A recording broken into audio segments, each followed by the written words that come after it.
myself first. I'm Jess Weibel. I'm the Executive Director of the Watershed Journal Literary Group.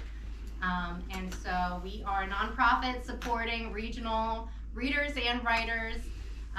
We've got our bookstore, which we're very proud of our regional author section. We serve 11 counties in the Western Pennsylvania Wilds, so we've got authors represented from all over the place in all different genres. We also publish the Watershed Journal. Some of you are very familiar with this. Some of you are up here in this edition, and we're so glad to be able to share your work.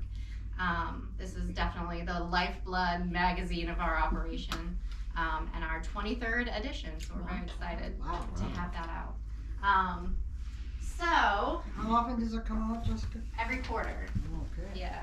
So we do 4 a year. So we've got a lot of events that we are gearing into. Tonight's event being one that we're just super excited about. But we've got another event coming up that I wanted to plug real quick. Sunday we have a workshop on how to develop a manuscript, and then we'll have a peer review session.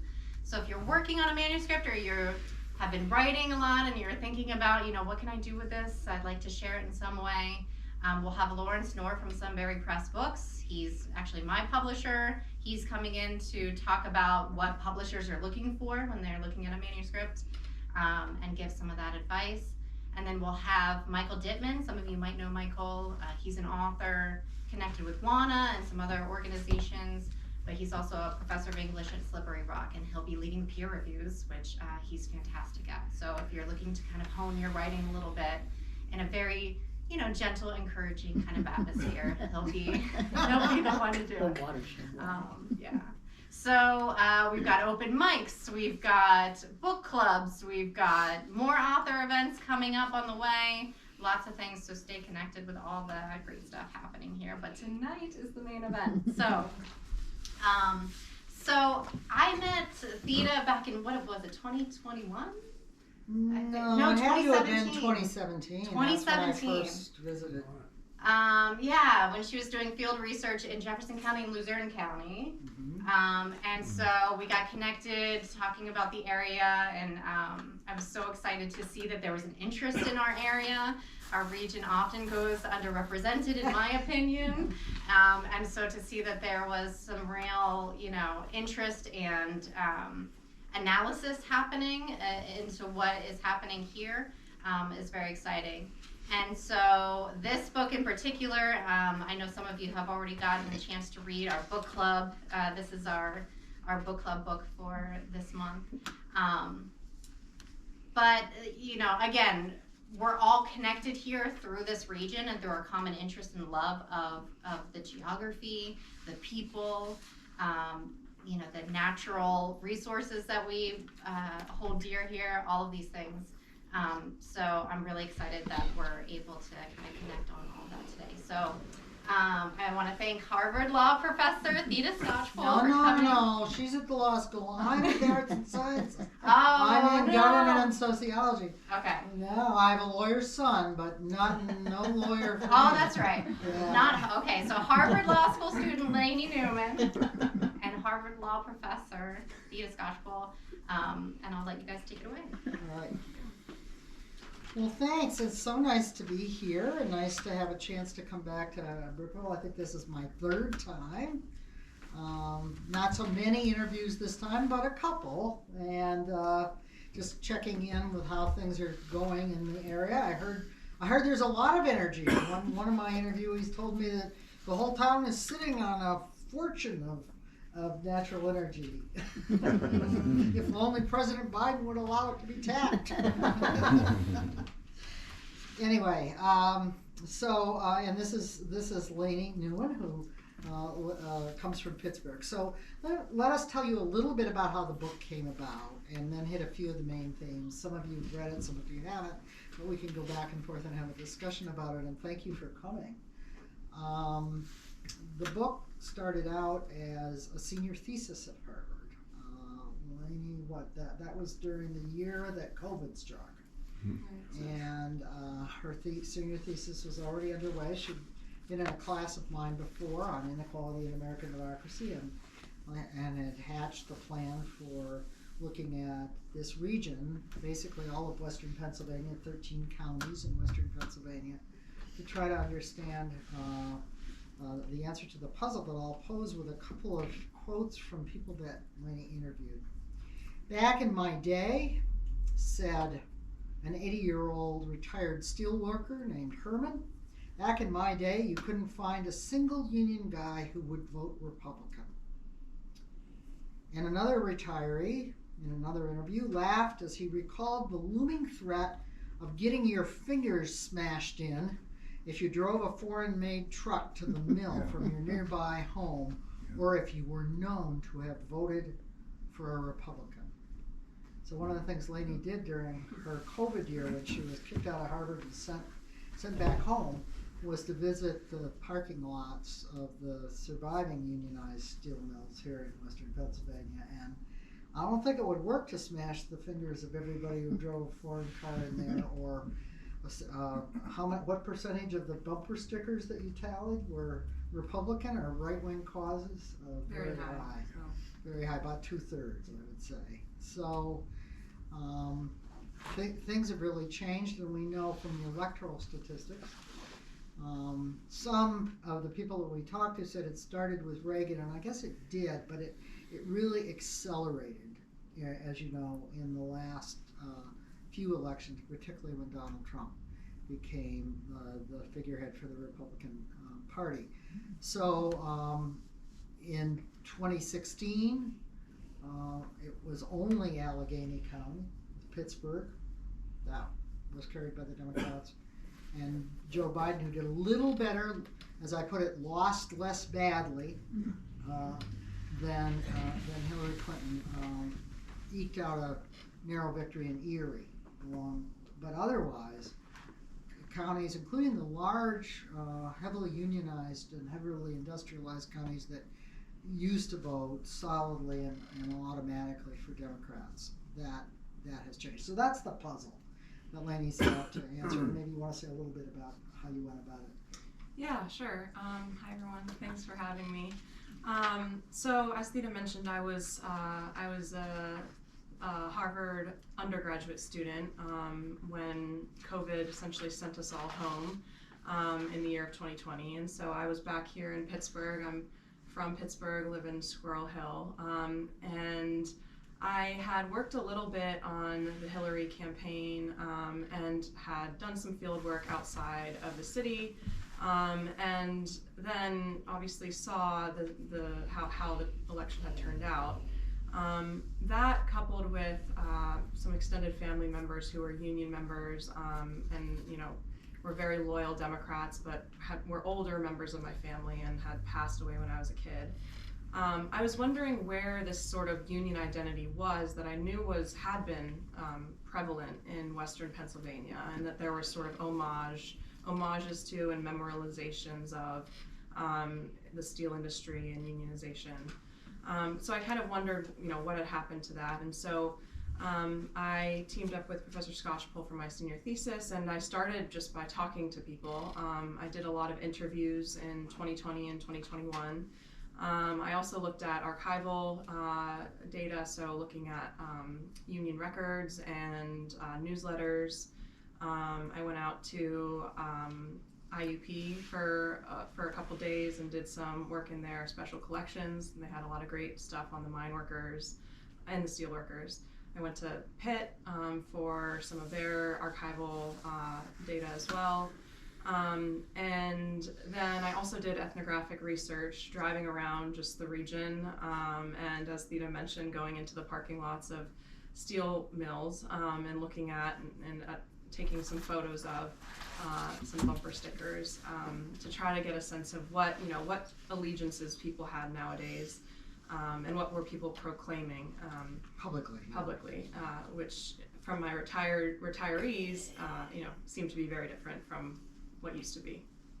Yeah, and we continued to work on the book for a year after Lainey graduated from Harvard College, before she started law school. And I grew up in Michigan, south of Detroit, which was really auto worker and chemical worker country.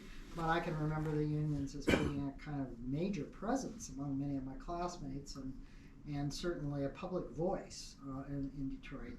They still are, we see, to some degree, but it's still a very changed world. So in that second year of work, we did a little bit more with some of the key union publications. For example, Lainey found a booklet from 1960 that showed the location of all the steelworkers union halls, so we could put that on a map, and pictures of them, so get to see what they were like. But we also did work in old newspapers, and I brought to it my long-term interest in various kinds of organizations that people have been civically active in. I hadn't studied unions as such before, but was interested in how the things that Lainey was discovering and we were documenting together were similar or different. One of the things we did was to find newsletters from the Steelworkers International, and it was Equipa at the local level too, and also made some comparisons of steelworkers to the electrical workers, which I'll speak about in just a second. Let me just mention a couple of our key themes. Well, maybe Lainey, why don't you talk about the union man identity, since that came out of your interviews, right? Very much so. Yeah, so... Union man in quotes. Because some union men always were women, not very many. Yeah, so I started looking into, what this identity was based on, because I think that, when you say union man, even now or in conversation with anyone really, there's a certain image that comes to mind. It's kind of a familiar American ideal, but I wanted to sort of understand what that meant to members at the time. And so in my interviews and in documents that we were looking at, convention proceedings, newsletters, I sort of tried to get a sense of what was being talked about and the themes that were being sort of pulled on when the word union man or union family, union community was invoked. And it really boiled down to 3 different components, which we sort of coined mutual commitment, commitment to the group and the collective, the union, and one another.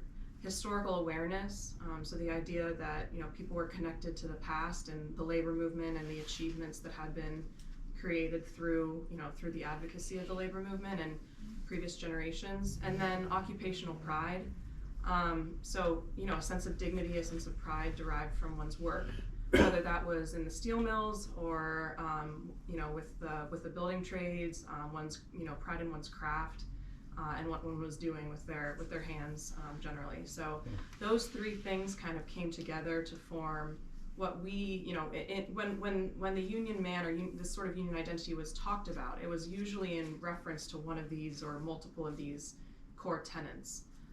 So someone would say, oh, he's a true union man, he'll be a great delegate to our convention.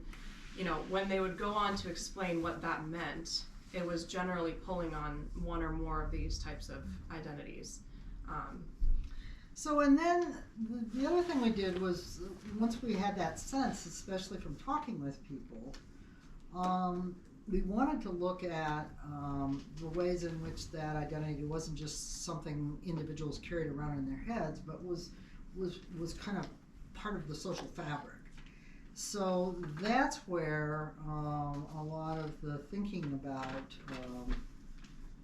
I think we're going to say some things that may seem obvious to all of you, but are not obvious to everybody in academia.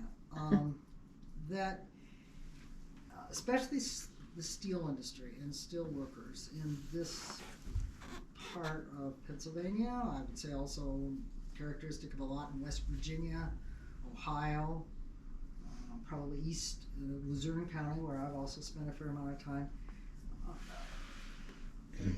Mainly guys lived very close to big plants and mills where they worked, so they didn't have to drive far if they drove at all, or they could walk. And the union, we learned by talking with people and thinking it through, was not just something that happened in the workplace. It was not just a matter of bargaining for a contract or even going on strike. Those are obviously dramatic moments that we all think of when we think of the labor movement. But it was part of community life and part of family life. And that came up again and again, and the things that we heard and read, and seemed very important. So we tried to flesh out the way in which the union was present in constant rounds of family and recreational activities. Union sponsored all kinds of sporting clubs, baseball, shooting, basketball, bowling, you name it, for children and for adults, and sometimes leagues where people competed over a considerable region. There were ladies' auxiliaries because in the 1950s, 60s, 70s period, I'm not sure, however, that everybody knows this, but the whole idea of a wife and mother and community citizen that has often been seen as time immemorial traditional actually was not. It was something that was achieved fairly briefly by middle class and unionized blue collar workers in the middle of the 20th century whose wages and benefits could support a family and enable usually the wife to do the hard work of child rearing and do a lot of community engagement and a lot of those kinds of activities that are also work, but were not separately paid salaried or wage work. So unions sponsored those groups or supported them. Then we looked at the ties, the network of ties between union local unions, often identified with a Miller plant, with churches in the surrounding area, often ethnically identified churches, small, fraternal groups and ethnic clubs, other unions, and military service organizations. And I'm just going to send around my badge collection pictures that I have from this region so you can see the kinds of badges that people wore in the ethnic associations, very similar to the ones that some people would have still been wearing even in the early industrial era after the New Deal in some of these unions, particularly the trades. So we spelled all that out in our research and realized that explained a lot of the puzzle of political loyalties. And Lainey found a wonderful survey conducted by the University of Chicago, 1955, for the steelworkers. Nowadays people will depend often on these national surveys where the questions are very thin. Do you support Trump? Do you support Biden? Are you a member of a union? Not even what kind of union. It makes a pretty big difference what kind of union. But this survey was an internal survey that was done by University of Chicago scholars for the steelworkers. It was not public necessarily. It was for their information. But they asked a zillion questions, which is wonderful. And one of the things they asked was about whether the union members approved of the International being involved in partisan politics and making endorsements. They were no more enthusiastic back then in the survey response than they are now about that idea. But they loved the idea of the union being engaged in the community and supporting activities, contributing to them. And if you look back at the old newspapers, which we did, you'll find Democratic politicians who actually run for office with a full-page ad talking about their involvement with all of the different local organizations as well as the local unions.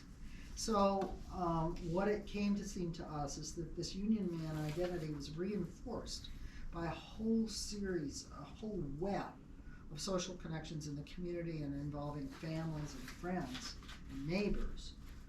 And so it became unthinkable not to vote to vote for other than Democrats, not because the Democrats were the people that the union bosses told you to vote for, but because they were seen as on our side in the struggles with the employers, and they were present locally to be part of this railroad connection. So that's our argument that we make. You want to talk a little bit about the electrical part of this? Yeah. Yeah, so one of the things that we did when we expanded the research after my senior thesis was to compare the United Steelworkers, which is an industrial union, to the International Brotherhood of the Electrical Workers, which is a craft union. And in doing that, we tried to sort of parse apart the different structures and the different strengths of each of them. And so we talked to members, interviewed members of both, and then also compared some runs of the international newsletters to try to see how they were talking about local unions over time. And what we found was that there was a lot more continuous sort of mentions and discussion of local union community events in the International Brotherhood of the Electrical Workers than for the steelworkers. So the steelworkers had some of that from in the beginning, but that really sort of went down. And instead of talking about community events or community life, mainly talking about politics or union business affairs. In contrast, the IBEW sort of maintained an emphasis on community life and community events. And we attributed this, or hypothesized that this could be because of a couple different things. So one, the steelworkers was always much more sort of geographically based. So, you know, locals were dependent on having tight, interconnected sort of communities that were very local in nature to one another. You know, members lived amongst each other, and locals had their own sort of newsletters, the larger ones particularly, sometimes, you know, with subsets for, you know, different sports updates and that type of thing. Whereas the IBEW was a lot more spread out from the beginning because members work on projects as opposed to, you know, working at a central plant. So the union is actually the hiring hall for the trades as opposed to the employer, the company, like people US may Steel. work for about 6 weeks with each other and then they go back and Yeah. form another group, so they're not in one place. Yeah, 6 weeks up to a couple years on a certain project. So that was one thing. You know, we hypothesized that the union needed from the beginning a more overarching way to keep in touch with, you know, dispersed members, and used the communication devices that they had to do that. And we think that could have some lasting effects potentially for you know, maintaining a sense of the integrated nature of unions in communities. The other thing is that the steelworkers diversified from you know, being focused only on the steel industry. So USW members are now, you know, librarians, steelworkers, glassworkers, nurses, adjunct faculty at various universities. And it's the same for a lot of industrial unions. United Auto Workers, for example. I am an auto worker because I'm a teaching fellow, graduate student at Harvard University, and I teach some of the undergraduates. So I'm a member of the UAW, just by nature of, you know, being teaching fellow at Harvard. Doesn't have anything to do with auto working, but you see sort of how the unions have diversified their fields. In contrast to that, the trades generally did not do that. So they maintained a focus on, you know, the particular skill and craft that had always been the basis of the union, which, you know, seemed to have more of an identity pull than potentially the unions that diversified. So let us just say a little bit about then how this research on how it was and the comparison of the two union communities enabled us to at least render plausible some hypotheses about the question we started with, which is why the huge political change. Obviously, a big factor, which has been stressed in a lot of studies, is the international winds that hit the steel industry and the failure of either party, including the Democrats, to do much to stop the collapse of many of the mills and their closure. So that, of course, has enormous consequences for the Steelworkers Union. They lose members, they lose revenues. Many of these mill communities disappear or wither. But we still wonder why it is that still unionized steelworkers working in surviving plants have switched their loyalties away from Democrats. And we do think that the withering away of the kind of social underpinnings of the union man identity, along with the changes in families and racial changes in the workforce and in the region, help us to understand why even unionized steelworkers now are often likely to proclaim their loyalties to Republicans, particularly in the Trump era. That we think has happened a little less completely in the Brotherhood of Electrical Workers. We only have a little bit of data to suggest the plausibility of that hypothesis, because most scholars don't study specific union memberships.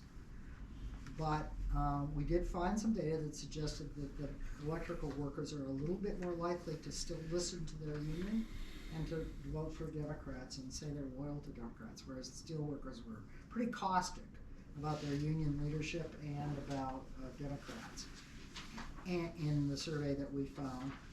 And they also are more likely to proclaim an angry loyalty, really, to Trump. So our argument is about the kind of dissolving of the community and peer-to-peer underpinnings of this set of political loyalties, as much as about the factors that others have stressed, which is the loss of union members and dues. And as union members and dues were lost in the 1980s, 1990s, and after that, the international leaders of the steelworkers invested less of what they had left in community building and community activities. That was an understandable approach. They tried to retain what they could for lobbying and for endorsements of politicians nationally, but it probably has fed into this sense that we found among many of our interviewees that they've been abandoned, that the Democrats are far away, that they're not necessarily going to listen to people who tell them that the Democrats represent their interests. So that's the argument that we developed. It's very much understanding of politics as us versus them, and who are the us and who are the them. Now, the final thing I should mention is that we don't think, unlike my colleague Bob Putnam, who thinks everybody's bowling alone, we don't really think that remaining steelworkers have stopped it looking for social interactions and social ties. We just think they're more likely to drive long distances alone or with their families to participate in activities at gun clubs, which are all over the place here in Western Pennsylvania, or to join mega churches rather than the kind of small community-based churches that were so prevalent in the steel communities of the past. And those alternative social involvements often fill needs for friendship, for recreation, for family activities, very deliberately, and are often connected to networks of elites that convey very right-wing messages. Sometimes you actually have to join the NRA to participate in a gun club. Yeah, and I think so. And one thing I'll just add before we turn it over to questions is, so I think that one thing that we want to stress about our research is that opinion polls or surveys may often suggest that, or other scholars really, that these changes are in part due to racial or cultural views becoming more prevalent and this type of thing. And so I guess our response to that is that we recognize that those views are coming across in the polls, but we sort of are wondering what's behind people prioritizing those things, because there's always been conservative messages and voices that have been, trying to persuade people that about certain views and cultural issues, if you want to call them that, or racial issues. In previous years, I think that the union message was prioritized over some of those more conservative or cultural based racial views. prejudices and Sure. ethnic prejudices. Let's just Okay. speak in plain language about it. Okay. Those were there, and we don't think they were less there 50 years ago than they're there Yeah. now. Or racial regarding gender roles, etc. So we think that those messages have always been present, and it's now sort of the union message is no longer present and no longer has the force and salience for people. So when politicians say, oh well, you should vote in accordance with the union, or you should vote in accordance with Democrats because that's in the economic best interest, or that type of thing, it's pulling on sort of thinner types of loyalties. Because the unions really aren't as present in communities as they used to be. So I just wanted to highlight that because I think that sometimes it comes, we want to be clear that we're sort of trying to go back behind what the surface level opinion polls are saying. Well, and in a way, what we're doing is studying a population of working people who have been overwhelmingly white the whole time. So it isn't so much that race has changed in much of the Rust Belt. It has in some regions. And so I'll just end with a quote that we particularly like. Well, this is backed up by quite a bit of scholarship, because there is quite a bit of scholarship that shows that unions have been able to overcome, not eliminate, but have been able to counter prejudices that people have about all kinds of ethnic and racial things.